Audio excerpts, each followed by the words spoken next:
17 sene boyunca uyuşturucu içtim ama ölmeyi başaramadım. Annem artık dayanamamış. Demiş ki benim oğlum acı çekmesin. Ölecek, yani acı çekerek ölmesin. Yastığı bastırmış böyle dizleriyle, bütün gücüyle. İşte ben o sızmış haldeyken zaten karşı koyamam. Beni öldürmeye çalışmış. Ben o gün evi terk ettim. Kızım benim gözlerime baktı. Baba gitme dedi. Gece 3-5 nöbetiydi sanırım. Elimizde G3 tüfeği var, uzun namlulu silah. Onu göğsüme dayadım ve tetiğe bastım. Bak bunların ikisi de eroin bağımlısı. Kız şu anda 8,5 aylık hamile. Doğumuna 2 hafta, 3 hafta kaldı. 2 hafta sonra eroinman bir çocuk dünyaya gözlerini açacak. İşte bir anne evladını büyütüyor. Evladını ya bebek ya düşünsene yetiştiriyor. O evlat annesini öldürüyor. Canice öldürüyor, kafasını kesiyor. Pencereden atıyor. Ya uyuşturucu böyle bir şey, anlayabiliyor musun? Çocuk kaç gündür uyumuyor biliyor musunuz? 35 gündür. Ya bir insan düşünün 35 gündür uyumuyor. Ne yapar? Ve inanın aramızda geziyorlar. Kimse bunun farkında değil. Tehlike bu kadar büyük.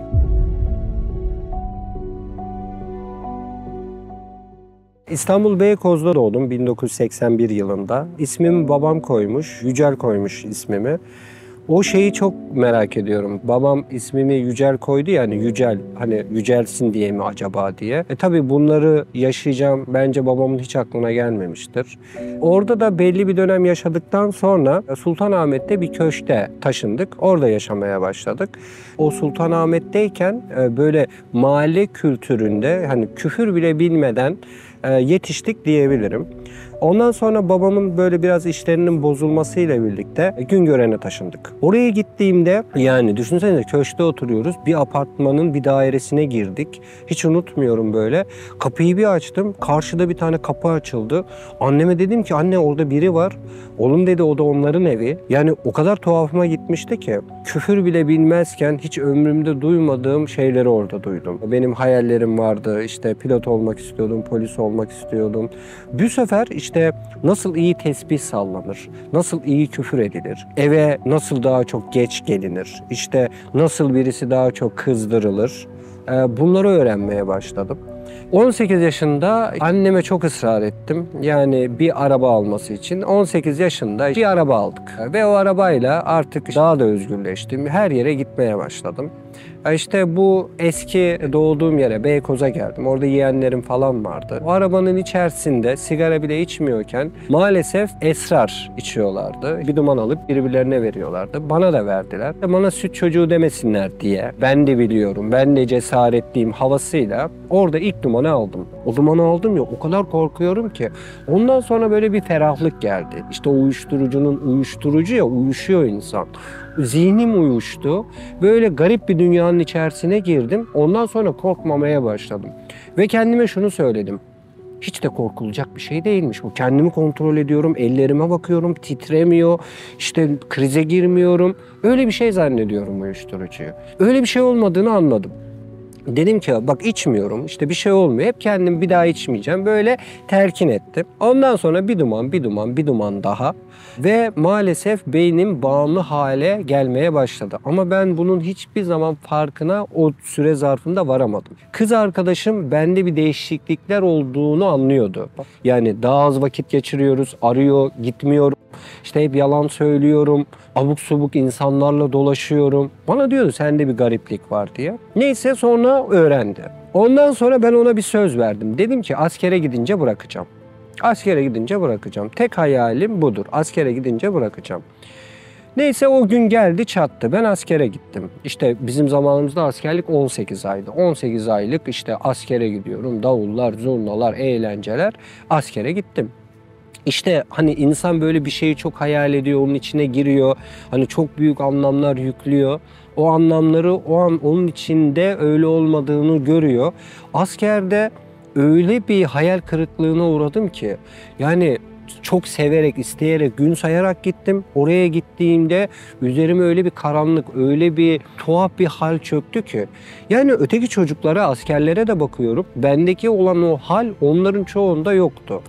Ben şimdi anlayabiliyorum bunu. İşte o uyuşturucu içememem var ya askerde, o yoksunluk dönemi. Bana hayattan tad aldırmayan, işte orayı cehennem gibi gösteren uyuşturucunun yoksunluğuydu aslında. Böyle askerliğimin ilerleyen aylarında artık ben buna dayanamadım. Çelikkule'de gece 3-5 nöbetiydi sanırım. Elimizde G3 tüfeği var, uzun namlulu silah. Onu göğsüme dayadım ve tetiğe bastım. Yani orada hep şey derlerdi, işte şöyle şeyler çok duymuştum. Mermi yarası acıtmıyor. İşte mermi ilk anlamazsın falan. O patladı ya, o göğsümde, o kulaklarımda hissettiğim basınç, işte o acı, yani dünyada o acıyı tarif edecek bir şey yok. Karşımda böyle Amanos Dağı vardı. Sanki o Amanos Dağı'nı böyle dibinden kopartıp bu sol tarafıma attılar. Öyle bir acı hissediyorum burada. Kanlar boşalıyor. Ondan sonra düdükler falan çaldı. İşte bu tam buradan girmiş mermi, şuradan çıkmış. İşte kendini askerliğe elverişsiz hale getirme halinden. Önce işte Gata'ya, işte oradan başka bir yere, Antakya Hastanesi'ne uzun bir ameliyat ve hastane dönemi geçirdim. Ve hiçbir zaman beni şeye göndermediler. Eve, hava değişimine göndermediler. Hastanede yatıyorum, hep komutanlar geliyor. Hep bana şunu söylüyorlar. Oğlum sen kendini niye vurdun? Yani psikolojik bir sorunun var, ailenle bir sorunun var, askerde komutanlarından şiddet mi gördün, niye kendini vurdun? İnanın cevabını bulamadım. Ben hala bilmiyorum ben kendimi niye vurdum. Uyuşturucu işte. Uyuşturucu içemediğin için bir insan canından vazgeçmeye kalkıyor. Ya o ya yaşamayacağım. Uyuşturucu böyle bir şey. Neyse askerlik 18 aydı. Benim askerliğim 24 ay sürdü. İşte ceza aldım. İşte 24 ay askerlik yaptım. Geldim. Bu sefer askerden geldiğim birinci günü tekrar içmeye başladım. İşte benim o askerde bırakacağım söylemim bu sefer evlenince bırakacağıma döndü. Evlendim. Bırakamadım. Yani evlendikten bir hafta sonra tekrar uyuşturucu içmeye başladım. Maddelerin ismi değişti, rengi değişti, dozajı değişti. Bırakamadım. Bu sefer şey dedim hep, çocuğumuz olunca bırakacağım. Bir tane kızımız oldu, yine bırakamadım. Yine içmeye devam ettim. Bu böyle 4 sene falan devam etti. 4 sene sonunda artık dayanılmaz bir hal almaya başladı. Çünkü eve gelmiyorum, işte çok içiyorum. Eşim artık buna dayanamadı ve biz ayrıldık.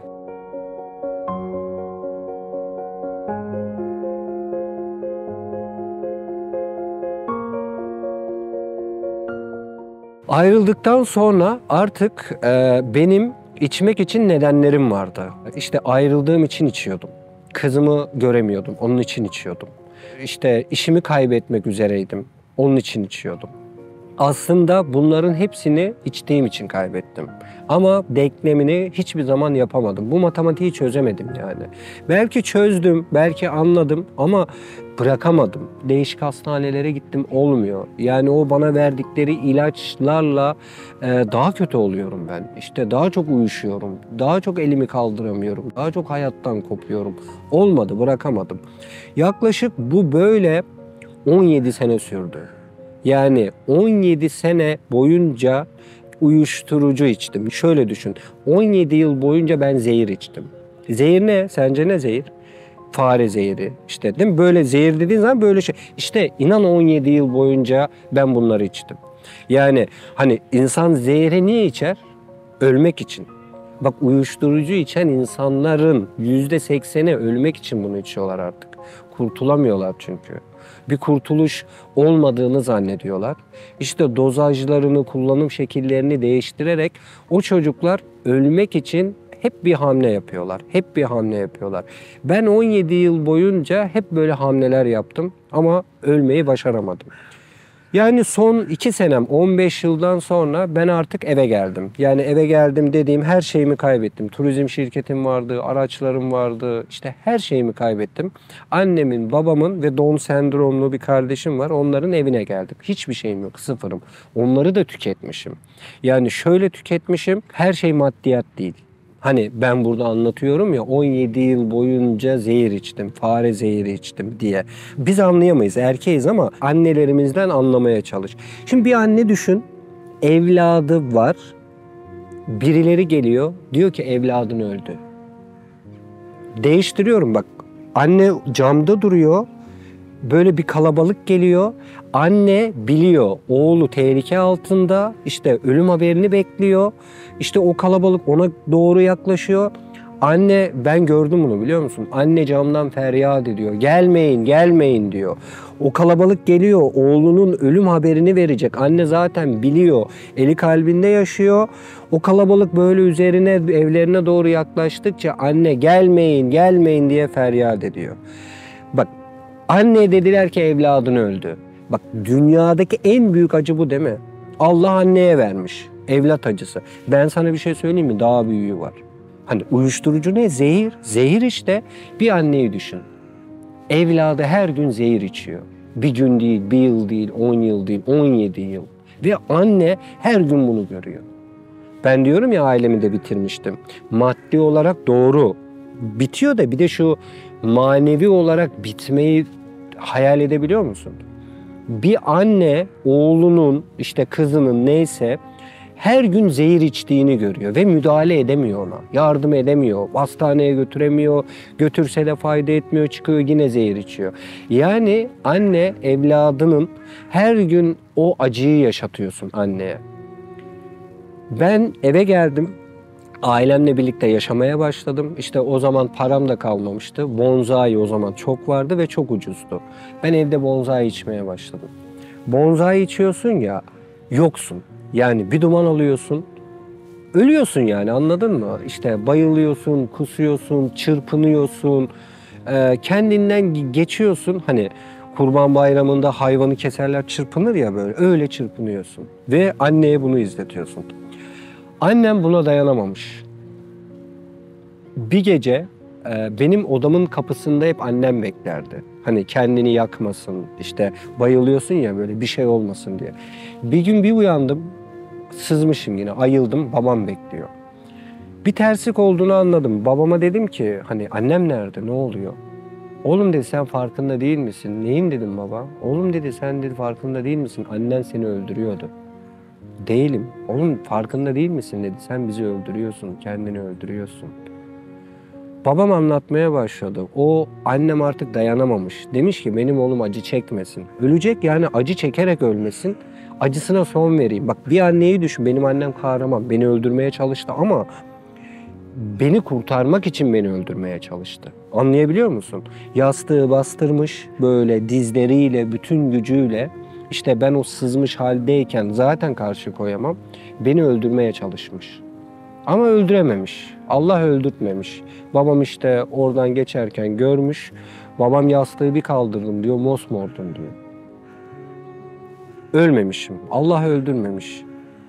Bak, şöyle bir şey düşün. Bir insan uyuşturucu içmek için ne yapabilir? Ben yani o haller başıma gelmiş. İçmesene değil mi? Annene sarıl, işte kardeşine sarıl, yapma. Yok, yapamadım. Benim elimde değildi çünkü içmek, içmemek. Bağımlıyım. Beynim içmek için sürekli duygu ve düşünce üretiyor. Duramıyorum. Ben o gün evi terk ettim.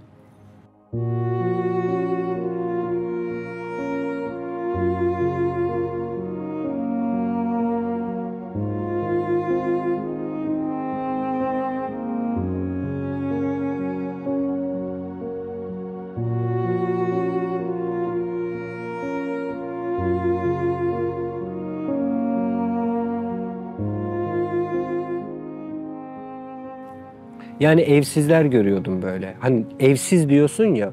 Bak, benim evim varken ben evi terk ettim. O evde yaşayamayacağımı anladım. Ceketimi aldım, evden çıktım. Hiçbir şeyim yok. Yürüyorum. Nereye gittiğimi bilmiyorum. Amaçsızca. Arkamı böyle döndüm, baktım. Babam böyle camdan bakıyor. Şey bekledim, belki gitme.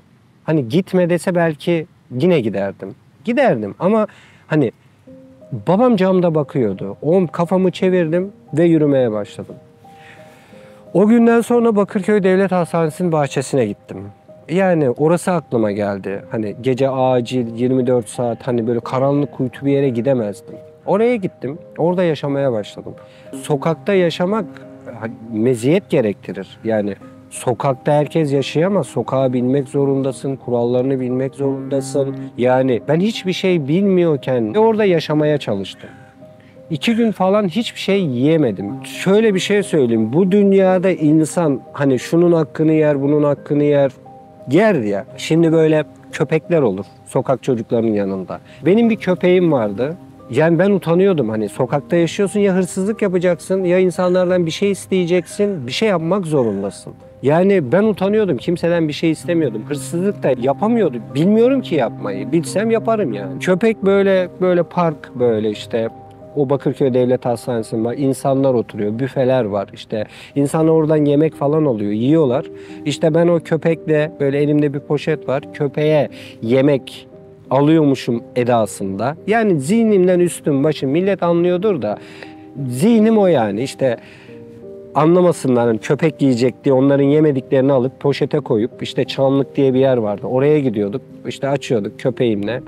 Yani bak köpeğin rızkını yiyorum. Yani ben 2 sene boyunca öyle karnımı doyurmaya çalıştım. 2 sene boyunca. Ne bileyim 2 sene banyo yapmadığını düşün. İşte bir yatakta yatmadığını düşün. Şeyi çok düşünüyordum. Hani böyle yatıyorum, kaldırımdayım ya, anladın mı böyle? Kaldırımda ya böyle. Yanağım kaldırımda, böyle nefes alıp verdikçe o kaldırımdaki tozlar böyle gidiyor geliyor. Böyle baktım, böyle Allah'ım dedim ya. Yani ne yaptın dedim ya. Benim bu halim ne dedim ya. Kaldırımda yatıyorum ya. Ben hani böyle olmamalıydım yani, anladın mı? Bu benim başıma gelmemeliydi. Yani niye bana bunu yapıyorsun ya? Niye beni kurtarmadın? Niye yardım etmedin bana? Lan kaldırımda yatıyorum ya. Bekliyorum, biliyor musun? Biri gelecek. Biri gelecek beni kurtaracak. Bekliyorum. Kimse gelmedi. Kimse gelmedi.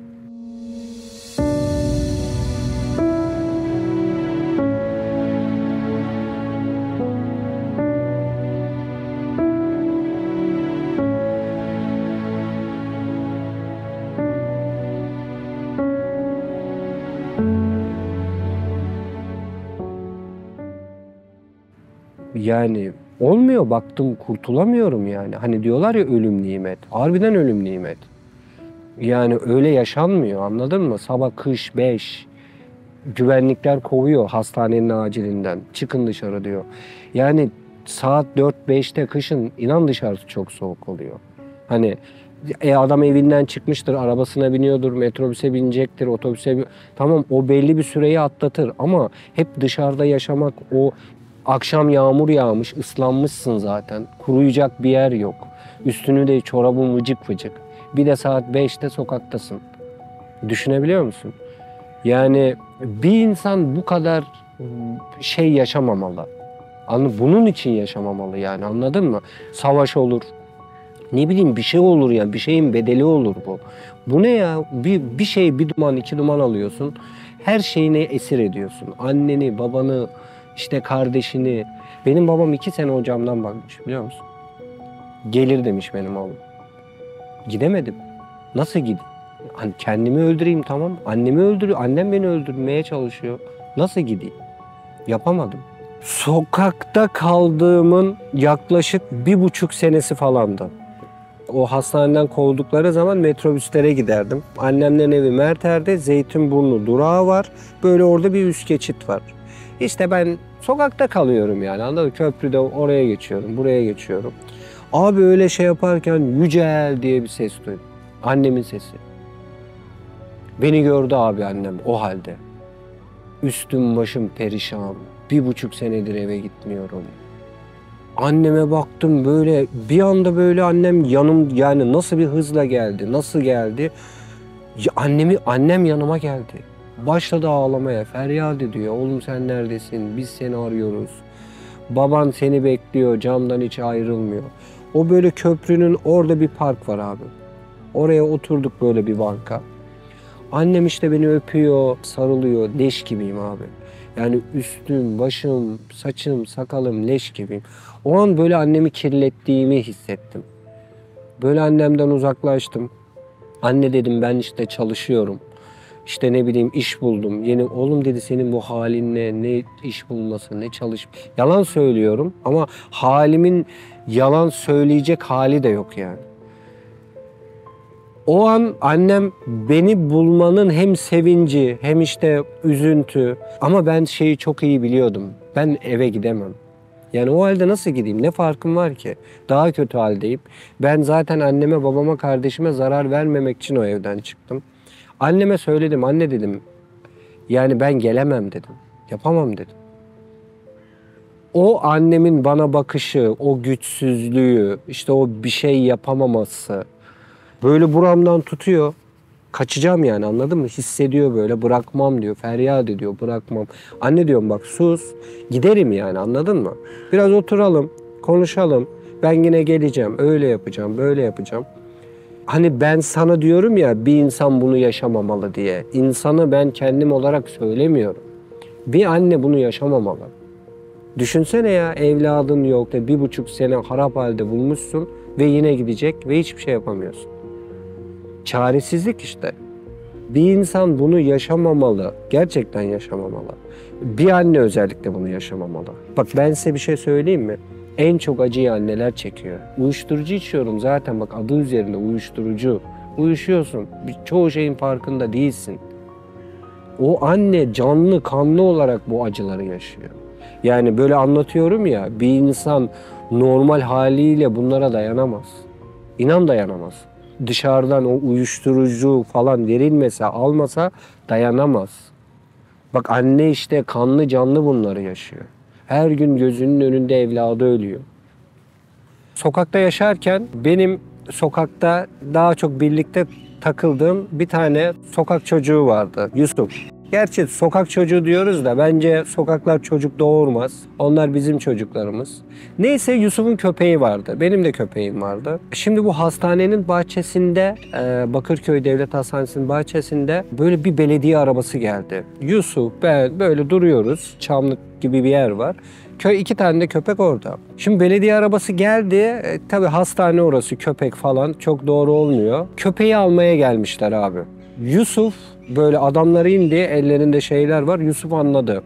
Nasıl biliyor musun? Yusuf kıyameti kopartıyor. Bırakın lan köpeğimi götüreceksiniz.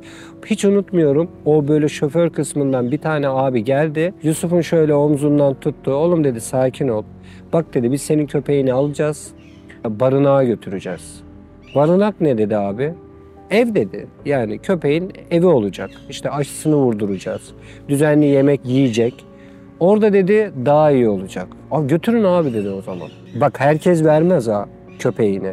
Yusuf niye verdi biliyor musun? Yusuf sokakta yaşıyor ya. Sokakta yaşamanın ne kadar zor olduğunu o çocuk biliyor. Köpeğini de çok seviyor. Sevdiği işte bir şeyin sokakta ziyan olmasına kendi nefsi için müsaade etmedi. Yani ben üzülürüm yeter ki o mutlu olsun dedi yani gitsin. Neyse bunlar gitti. Yusuf bana ne dedi biliyor musun abi? Abi dedi insan barınağı yok mu dedi. Biz de gidelim dedi.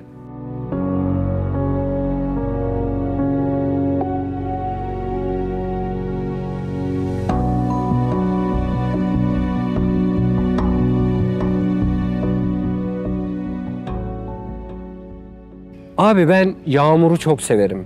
Yani hani böyle yağmur yağar ya işte yağmurda yürümeyi, ıslanmayı severim. Bir gün sokakta böyle o acilin içinde duruyorum. Öyle bir yağmur başladı ki böyle sağanak yağmur yağıyor. Yani ben hep öyle yağmur yağdığı zaman çıkar ıslanırım. Abi bilinçsizce bir kalktım. Çıktım yağmurda. Nasıl böyle şap şup sulara basıyorum, ıslanıyorum. İşte saçımdan sular akıyor, siliyorum falan. Ellerimi açıyorum. Yürüyorum böyle.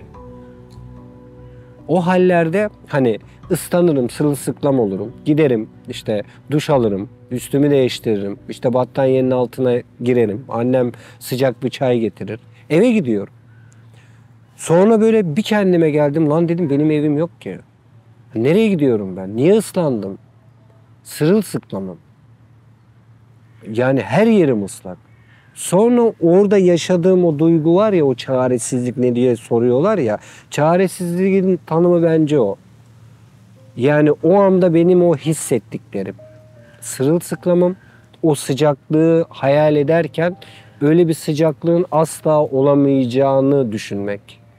O bence abi çaresizliğin bendeki tanımı o. Böyle artık inan ölmek üzereyim. Ben öyle diyorum kendime çünkü o acilin önünde ben kızımın dayısını gördüm. O beni gördü daha doğrusu. Böyle bir sigara verir misiniz diye sigara istiyordum insanlardan. Bir baktım o. Beni bir gördü. Bana diyor ki bu halin ne senin? Hani anladın mı? Eski halimi biliyor. Arabalar işte köy. Bu halin ne senin dedi ya. Ne yapıyor? Ben de diyorum ki halamı hastaneye getirdik. Halam bile yok benim. Saçmalıyorum yani anladın mı? Ben o an şeyi düşündüm. Yani kızıma gidecek diyecek ki ben senin babanı sokakta gördüm. Anladın mı? Sokakta yaşıyordu. Ya bir kız çocuğuna bunu söylemek mi iyi? Baban öldü mü desinler? Değil mi? Öldü desinler ya. Derdi benim babam yakışıklıydı, iyi adamdı, öyleydi, böyleydi. Sokaktaydı senin baban. Ben dedim yaşamam artık. Öleceğim yani. Metrobüse gittim. Metrobüs böyle hiç durmaz. Bir son durak, bir ilk durak gider gelir. 2 gün mü 3 bak su görüyorum. Boğazım kurumuş. Ölüyorum yani hissediyorum böyle. Su görüyorum yarım yarım sular içmiyorum daha çabuk öleyim diye. Böyle kendimden geçmişim elimi bir açtım bir tane kart var elimde. Böyle yelkenli resmi. Ben denizi çok severim. İşte Bağımsız Yaşam Derneği yazıyor. O karta baka baka baka inan hiçbir şey düşünmedim. Öyle yürüdüm. Bir İstoç'ta bir plazanın önüne gittim. Güvenlik bana dedi ki gir 8. kat falan. Hep bizim gibi adamlar geliyor demek ki yani. Girdim içeri. Yukarı çıktım. Bir abla oturuyor. İşte yere baktım. İnan böyle geri döneceğim. Ama cebimde 1 milyon yok. 2 senedir var. Anlasana yani. Ulan diyorum çok güzel bir yer ya. Bana dediler sen psikologla görüşeceksin. Ulan diyorum ne psikoloğu cebimde 1 milyon yok. Bunlar ne diyor falan. Neyse gittim psikologla görüştüm. Ben anlatıyor ya bana. Ben diyorum ki yani anlatıyorsun da diyorum hani anladın mı? Ben kurtulamam diyorum ya. Öyle böyle söylenerek kapıyı açtım. Regaip hocam, Regaip Bozman. O bizim derneğimizin koordinatörü. Her şeyimiz yani. Allah ondan razı olsun. Beni gördü. Adın ne? Yücel işte. Geldi yemek yiyelim. Kuru fasulye, turşu, pilav falan filan. Beni konuşturtmuyor yani anladın mı? Hani insanlar beni sokakta yatarken hani hastaların yakınları var ya merak ediyorlar. Hani işte sen niye sokakta yaşıyorsun bilmem ne. İlgisini çekiyor insanlar. O hiç öyle şeyler sormadı. Yücel'i dedi yatılı merkeze götürdüm. Biz işte o misafirhaneye gittik. Orada banyo yaptım. Üstüm çamaşırlarını falan değiştirdiler. Eşofman verdiler. Yat dediler anladın mı yatak. Yani oraya bir uzandım var ya.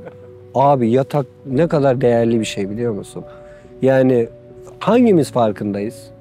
Şimdi ben de değilim. Hani düşünsene bak her gün yatıp yattığın o yatak o kadar değerli bir şey ki. Benim sokaktayken hayal kurardım. İşte şunu yiyeceğim. Anladın mı? Açım ya. Ama hayalimin en başında yatak vardı. İşte bir de beyaz çarşaf, beyaz nevresimli bir yatakta uyumak vardı. O yatağa bir yattım. Yatak dedim ya. O kadar değerli bir şey ki. Bir 3-4 gün ben çok detoks yani çok ter, işte iştahsızlık, kusma. Bunu 4-5 gün çok ağır yaşadım. 5. günün sonunda hiç unutmuyorum.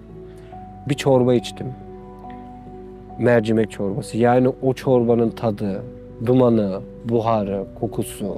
Hani böyle oruçluyken hep iftar saatini hayal edersin ya. İşte şunu yiyeceğim, bunu yiyeceğim diye. Ben hep o çorbanın tadını hayal ediyorum biliyor musun? O ilk aldığım tadı. Her çorbada da o tadı arıyorum. O kadar lezzetliydi ki. Yani böyle uyuşturucu içmeden nefes almak, yürümek, işte sohbet etmek, yemek yemek, uyumak, televizyon izlemek. Yani bir şeye bağımlı olmadan yaşayabilmekin adı özgürlük bence. Ben şu anda özgürüm. Özgürlük çok güzel bir şey. Hava, nefes, deniz, gökyüzü o kadar değerli ki. Bağımlı olmadan, tutsak olmadan yaşamak çok değerli bir şey. Orada hani dönüş noktası ne diye soruyorlar ya. Ben hani o kurtulamam türküsü var ya bende. Bana ne dedi biliyor musun? Allah'tan umut kesmek haramdır dedi. Günaha girme dedi, öyle deme dedi. Kızım benim gözlerime baktı. Baba gitme dedi. Konuşmadı. Ben kızımın gözlerine bakarak bir daha seni asla bırakmayacağım dedim. Baba bir daha içme dedi. Kızım bir daha asla içmeyeceğim dedim. Hiç konuşmadık, birbirimize sarıldık. O günden sonra da hiç ayrılmadık. Kızım şimdi 16 yaşında. Annesiyle kalıyor. Tabii ayrıldık çünkü biz. Ben de yeniden evlendim. Şimdi bir Allah ondan razı olsun bir öğretmen hanımla evlendim. Yaklaşık 2,5 yıldır evliyim. 1,5 yaşında bir oğlum var. İsmini Yusuf koydum. Yusuf'umla, kızımla, hanımımla, annemle, babamla, işte bu Bağımsız Yaşam Derneği'ndeki kardeşlerimle koskocaman büyük bir aile olarak şu anda yoluma devam ediyorum. 7 sene oldu. Oradayım. Ben de hizmet ediyorum. Böyle sokaktaki hani diyorum ya bir insan bunu yaşamamalı. Harbiden yaşamamalı. Onun için hani buradayım. 7 yıldır Bağımsız Yaşam Derneği'nde bağımlılık danışmanı olarak bu çocukları sokaklardan, bu uyuşturucudan kurtarmak için mücadele ediyorum. Cuma günleri Diyanet'in bir programı var. Ayda bir kere vaaz ediyorum ben. Bağımlılığı anlatıyorum. Anladın mı? Ne kadar kötü bir şey işte çocuklarımızı uzak tutalım falan. Bir gün anlatıyorum ilk. Anlattım bitti. Hani camide hep şey beklerler ya insanlar. İşte günaha girmeyin gibi şeyler. Hadis, ayet, ben işte sokakta yattım, işte bağımlılık, uyuşturucu, met, eroin, cemaat de şaşırdı. Böyle bir sessizlik oldu, bitti. Böyle o kürsüde böyle tahta bir yer var. Oradan çıktım böyle kapıyı bir vurdum.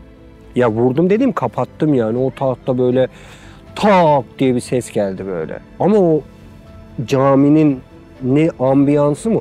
O ses öyle bir yankılandı ki böyle kalbimin hücrelerine işledi. Hani kaldırımda nefes alıyordum. Allah'ım benim bu kaldırımda ne işim var dedim ya. O Allah beni o kaldırımdan çıkartıp o kürsüye koydu ya. Hani o an bana deseydi bunları anladın mı? Ben seni yetiştiriyorum işte burada sokaklarda. Sen staj yapıyorsun. İşte görüyorsun bu insanlara yardım edeceksin. Bunun için yetişmen lazım. Hani konuşsa benle anladın mı? O kadar etkilenmezdi. O ses, o bana göstermesi, o kalbime işlemesi o sesin. Anladım yani anladın mı? Bak ben ortaokul mezunuyum. Sokakta yazdım. 4 tane kitap yazdım. 4 sene önce ilk kitabımı yazdım. Beynimdeki Düşman, Mavi Umut, O Kaldırım Taşı. Yani düşünsene Allah ben o sokakta yatmasaydım, bu işlere bulaşmasaydım ben bu işleri yapabilir miydim? Mesela bir tane bağımlı çocuğun annesi dua ediyor bana. Yani normal gidip çalışsaydım işte ticaret, o annenin duasını alabilir miydim? Ya bazı şeyleri elhamdülillah şimdi çok iyi anlıyorum. Bir hafta önce işte bizim Bağımsız Yaşam Derneği'ne ilk danışan arkadaşlar geldiğinde ben görüşürüm. Onlarla ailesiyle sonra psikologumuz görüşür. Uygunsa misafirhanelerimize alırız. Bir tane abla geldi. Bir tane kardeşi varmış eroin bağımlısı. Bu çocuğu kurtarmaya çalışmışlar. Annesiyle tek başına evde yaşıyor, kurtaramamışlar. Neyse bu çocuk kendi gibi eroinman olan bir tane kızla tanışmış. Evin içinde annesi karşı gücü yetmiyor yani kadının. Neyse o kız hamile kalmış. Bak bunların ikisi de eroin bağımlısı. Kız şu anda 8,5 aylık hamile. Doğumuna 2 hafta 3 hafta kaldı. Bunların hem kadın da hem erkek de eroinman. Bakın 2 hafta sonra eroinman bir çocuk dünyaya gözlerini açacak. Eroin ne biliyor musun? İçmediğin zaman yoksunluk yaşıyorsun. Kemiklerin ağrıyor. Bu ölüyorsun yani. Bu kemiklerine böyle balyozla vuruyormuş gibi acı çekiyorsun içmediğin zaman. İçtiğin zaman o acı gidiyor. O bebek o acıyla dünyaya gelecek. Ağlayacak, kıyameti kopartacak. Bebekler ağlar doğdukları zaman. Hatta ağlatırlar bilerek. O bebek susmayacak. Bebek eroin istiyor. Yoksunluk çekiyor. Bebek ya. Şimdi ben size bir şey söylüyorum. Mucize olsa, o bebek konuşsa ne derdi bize? Anneye babaya değil ha hepimize. Ne derdi ya? Beddua mı ederdi? Yani o bebeğe biz o acıyı düşünsenize ya. Biz onu kurtarabilir miydik? Evet. Edebilirdik abi. Kurtarabilirdik. Yani oluyor bu iş. Bak ben binlercesini gördüm. Ben kendimi gördüm ya. 17 yıl kurtulamadım. Mamışım. Hep yanlış şeyler. Bak şimdi oluyor. Benim de oğlum var. 1,5 yaşında. Ben yeniden evlendim. İşte oğlum oldu. Kızımla çok iyiyim şimdi. Bak gördün mü? Benim oğlum da öyle olabilirdi. O bebek konuşsa ne diyecek bize, hepimize? Ya bebek, utanırdık ya. Var mı o bebek konuşsa 10 tane sözcük, kelime söylese duyabilecek cesareti var mı kimsenin? Herkes annesinde babasında mı suç? Yani onlara mı atalım suçu? O çocuklar çırpınıyor, kurtulamıyor zaten. Biz hiçbir şey yapamaz mıydık? Bak böyle binlerce bebek var. 4 milyon resmi rakamlara göre madde bağımlısı var. Resmi rakam amateme polise yakalanan. Ben 12 sene ailemden gizledim ya. Bir sürü çocuk var. Annesi babası takmış saç tıraşına. İşte giydiği montun rengine. Çocuk odanın içerisinde neler yapıyor? Haberi yok. Öyle muhafazakar aileler tanıyorum ki çocukları uyuşturucu içiyor. Çarşaflı anne biliyorum, torbacıya gidiyor çocuğu o pisliklere girmesin diye. Kendisi torbacıdan eroin alıp çocuğuna getiriyor acısı dinsin diye. Mimar biliyorum, beyin cerrahı biliyorum. Bakın herkesin ailesinde muhakkak var. Herkes arkasını dönme peşinde. İşte bu işi, çünkü ayıp, işte lanet bir şey. Doğru. Ama sen böyle arkanı dönerek bu işten sorumluluğun gidiyor mu? Gitmiyor. Hepimizin sorumluluğu var. Bak bir sürü pisliklere bulaşan insanlar, faiz, zina, dedikodu, gıybet, böyle adamlar yolda böyle sokak çocuğunu görüyor, iyi yapıyor. O kirlenmiş, üstü başı kirli ama kir değil ki, yıkadın mı tertemiz oluyor. Senin kalbindeki pislikler ne olacak? Yani böyle ayrıştırmak, ötekileştirmek, yok saymak. Biz böyle olmayacağız abi. O çocukların ellerinden tutacağız, onları kurtaracağız inşallah. Kurtulmalarına vesile olacağız. Çünkü o maneviyattan başka onları doğru yola sokacak hiçbir şey yok. Bağımsız Yaşam Derneği'nde dediğim gibi ilk aile, danışan arkadaşlar geldiği zaman onlarla ben görüşürüm. Bizim Bağımsız Yaşam Derneği olarak Türkiye'de, Konya'da, Kocaeli'nde, Ankara'da, Kütahya Tavşanlı'da, işte İstanbul Bayrampaşa'da, İstanbul Edirnekapı'da, İstoç Kuzey Plaza'da toplam 7 tane misafirhanemiz var. Buralarda yaklaşık 30 tane arkadaş danışanlık hizmeti alıyor. Yani 7 yıl içerisinde 2000'e yakın uyuşturucu kullanan ve bunların eşi, annesi, babası, bunlarla görüştüm. Yani öyle şeyler duydum ki, kadın 7 aylık hamile. Adam met içiyor, diyor ki bu çocuk benden değil, karısı yanında. O çocuk da olsun, ben bunu öldüreceğim diyor. Kadın da onu kurtarmak için hala bizim oraya getiriyor. Çünkü biliyor, uyuşturucu, tanıyor adamı ya, evlenmiş, anladın mı? Bu böyle değildi diyor, uyuşturucu bunu bu hale sokuyor diyor. Ben anlatıyorum işte kardeşim, burada 3 ay kalıcı misafirhane.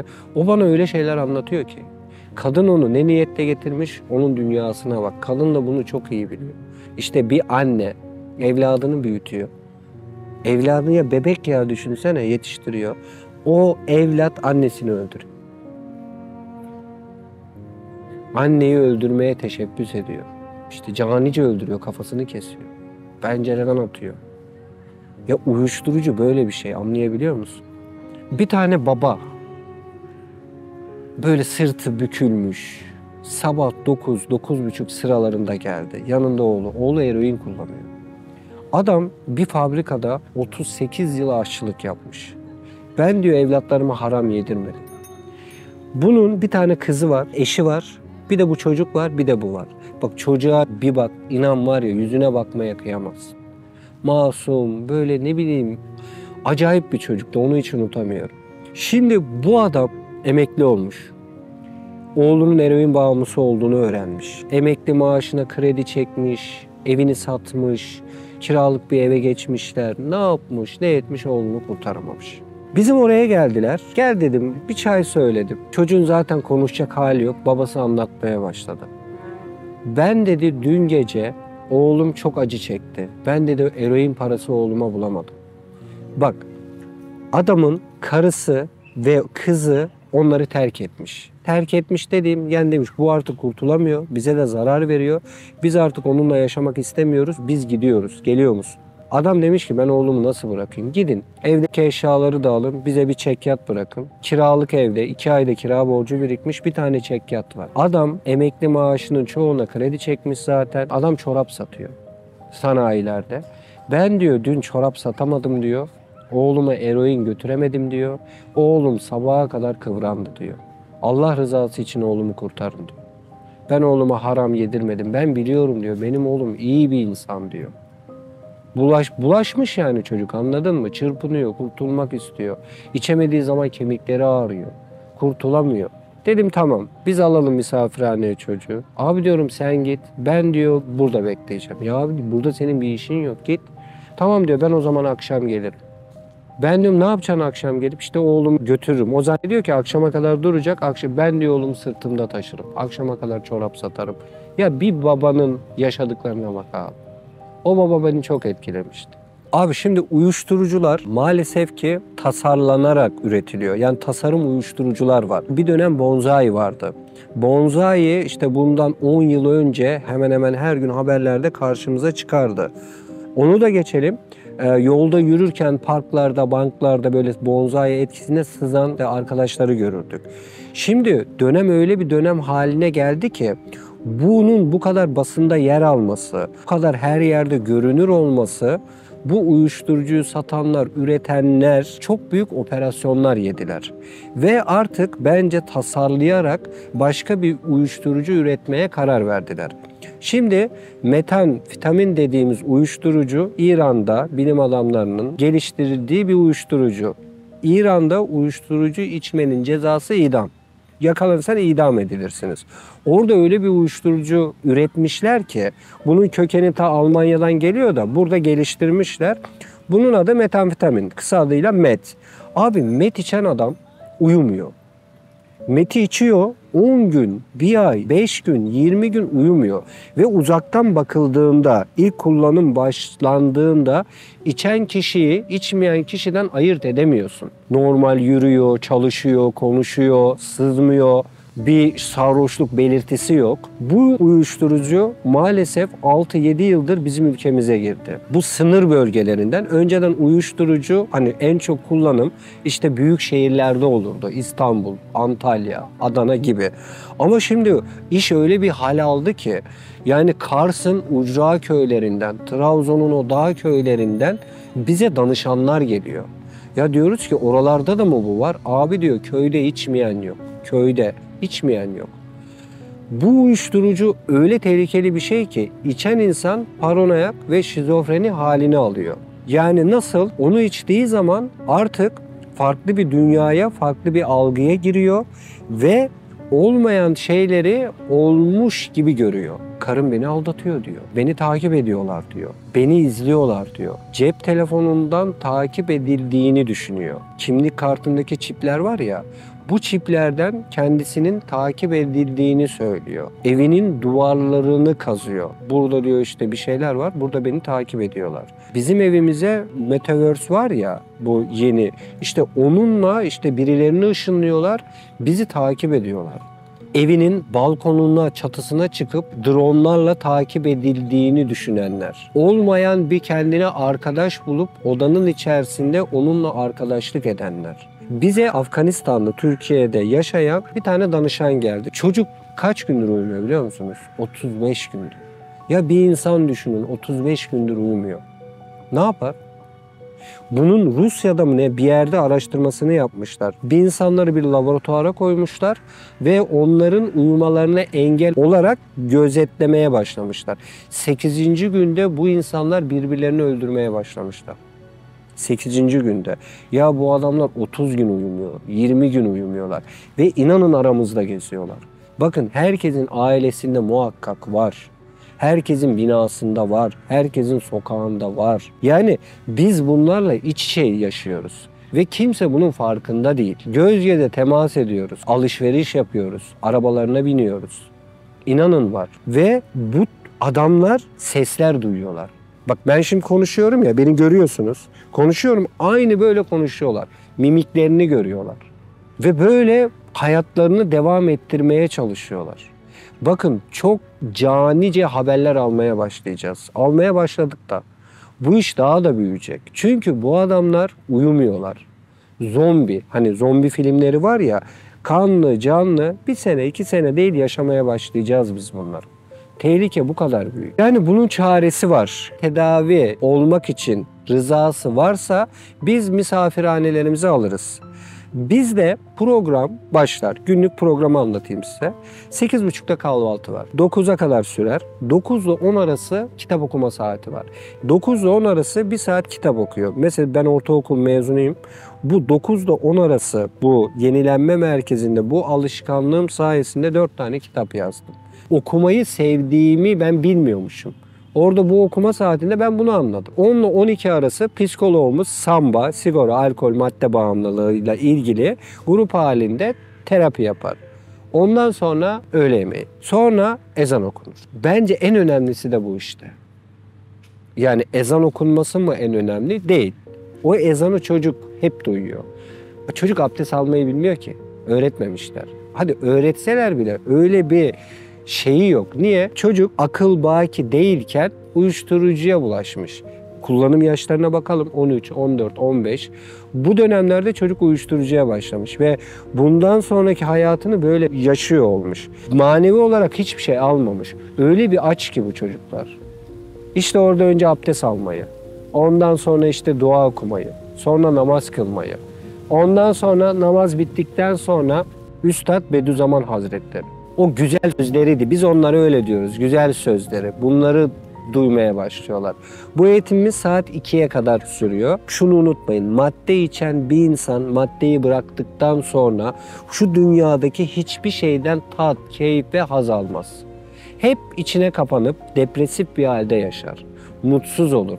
Çünkü uyuşturucu içtiği zaman beyninin dopamini öyle yüksek seviyelere çıkıyor ki uyuşturucu aldığı için o adrenalin, o keyif haz dediğimiz şey işte onun o mutsuzluğunu giderecek, o ruhundaki boşluğu dolduracak tek şey iman, Allah. Başka hiçbir şey yok.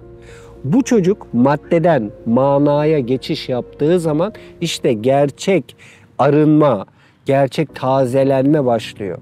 Yepyeni bir insan oluyor. Ve tövbe ediyor. Ben onlara hep bir şey söylüyorum. Kaç yıl içtin? 17 yıl, 10 yıl, 20 yıl. Ne yaptın? Her türlü günah, küfrü işledin. Doğru mu? Doğru. Tövbe ettin mi? Ettim. Elhamdülillah. Nereden geldik biz? Sokaktan. Şimdi biz ne yapıyoruz? Bak şunu anlayamazsınız. Uyuşturucu içen ve uyuşturucuyu bırakan bir insan öyle büyük bir şeyle mücadele ediyor ki nefsiyle. Tamam şimdi hani nefiste nasıl mücadele... Abi uyuşturucu içmemek o adam için ne demek biliyor musun? Yemin ediyorum cihat o işte. Hani diyorlar ya ahir zamanda nefisle cihat. Al sana tarifi. Çocuk öyle bir şeyi bırakıyor, terk ediyor ki hani bu bir sigarayı terk etmeye, bir içkiyi terk etmeye öyle bir şey değil. Öyle büyük bir savaşın içerisine giriyor ki bu savaşın içerisinde o çocuk ölse manevi şehit abi. Bak gördün mü?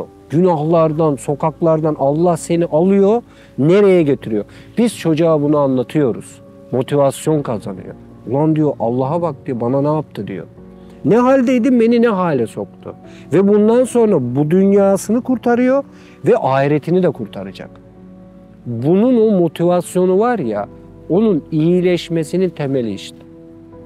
Bunu ona anlatabildiğin zaman o anlıyor zaten. İliklerine kadar temizlendiğini hissediyor. Çünkü biliyor Allah onu affediyor.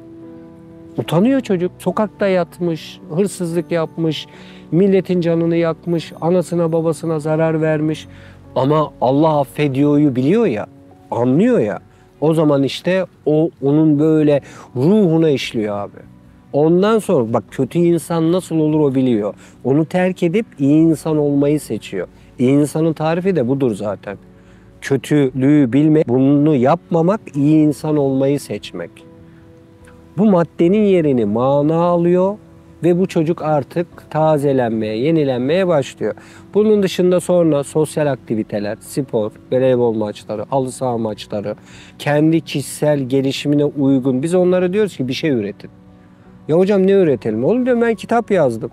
Anladın mı? Bunu buldum. Siz de bir şey yapın. Bir tane çocuk geliyor ki hocam diyor şu projem var yapabilir miyiz? Bak yaparız diyoruz. Biri geliyor diyor ki hocam şunu yapsak iyi olur mu diyor. Olur diyoruz. Yani onlar bizim önümüze koyuyor aslında. Bu işi daha geniş kitlelere nasıl duyururuz? Daha çok kişiyi nasıl kurtulmasına vesile oluruz? Böyle bizim programımız, eğitim programımız 3 ay sürüyor. Bağımsız Yaşam Derneği'nde 3 ay cep telefonu, internet, müzik, televizyon bunlardan uzak kalarak ilaçsız bir şekilde 3 aylık bir eğitim programıyla misafirhanelerde tamamen ücretsiz olarak yardım alıyorlar. Ve biz onlara şunu söylüyoruz. O biliyor zaten. Benim en sevdiğim, en çok kanıma, ruhuma işleyen ayet. Bir insanı kurtaran bütün insanlığı kurtarmış gibidir. Al kurtar diyoruz işte. Bak burada var, Allah gönderiyor. Sokaktan adam gönderiyor Allah bize. Kapının önüne kadar geliyor. Ve binlercesi. Ona diyorum ki ben bak Allah gönderdi, kurtar. Değil mi? Ölecek. O ölecek, annesi ölecek, babası ölecek. Onun kurtulmasına vesile ol. Yapabilir misin? O yapar abi. Niye? Profesör o. Niye? 17 yıl hangi okul sürüyor? Ben 17 yıl staj yaptım uyuşturucuyla ilgili. Bak o da yaptı. Allah bak 17 yıl sana bunun okulunu okuttu. Al kurtar işte, en iyi bu işi sen biliyorsun. Çünkü 17 yıl sen yaşadın. Ailesine etkisini, çevreye etkisini, ciğerlerine etkisini, kendi hep her şeyi biliyorsun. Allah da kapına gönderdi, kurtar. Allah vaadinden döner mi? Haşa. Allah bak nasıl nimetler gönderiyor. Şimdi uyuşturucu içen, bitirmanelerde, sokaklarda günahla yoğrulan adama sen bunu söylediğin zaman yalan mı? Değil. Ayet ya.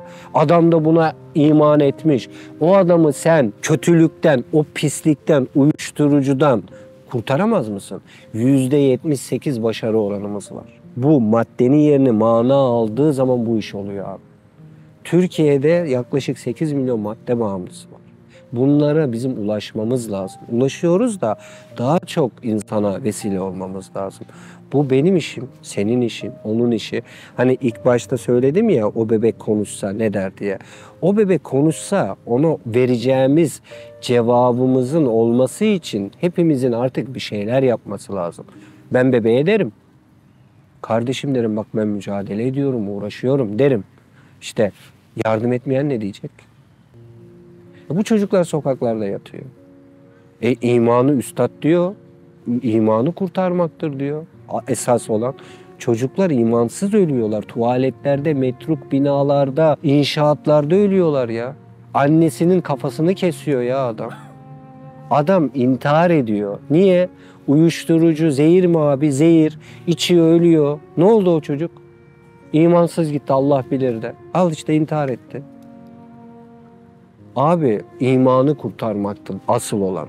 Bu asıl çerçevede hepimizin yapacak bir şeylerinin olması lazım. Yapalım.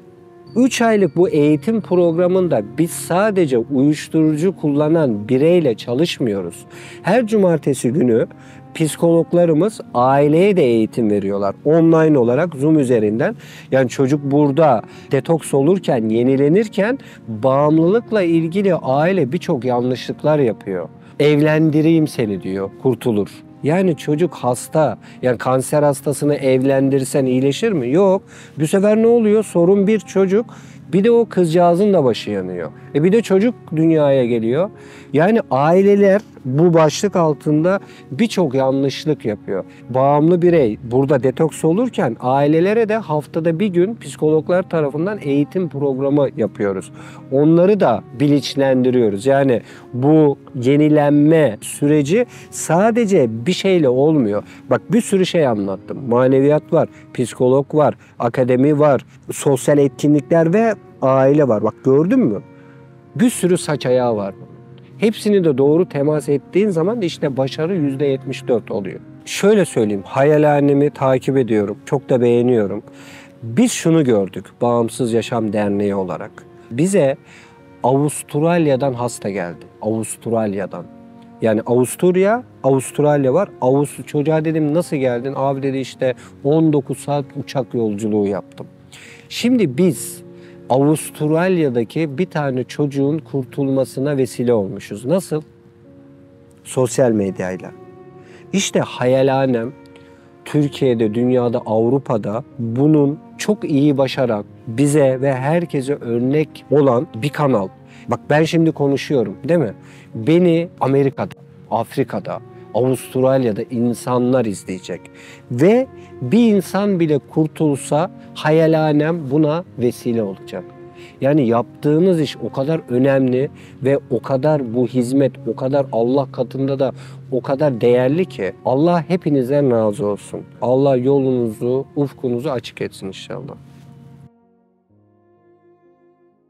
Meleklerin bile gıpta ettiği, daha dünyada yaşarken cennet ile müjdelenen 10 sahabenin hayatı, Mehmet Yıldız'ın kaleminden. Asr-ı saadette doğan on binlerce yıldız var. Ama onlar Resulullah'ın semasında parlayan ilk yıldızlar.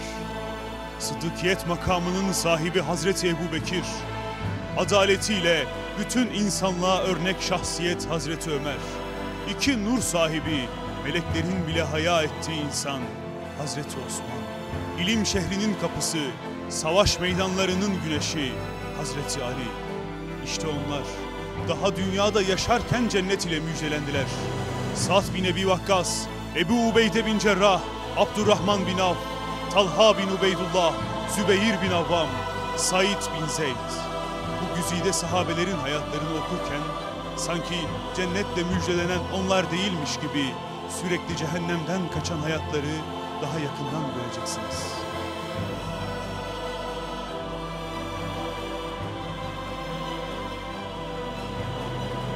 En yakın kitap mağazasından, kitapyurdu.com'dan veya maybedestan.com'dan sipariş verebilirsiniz.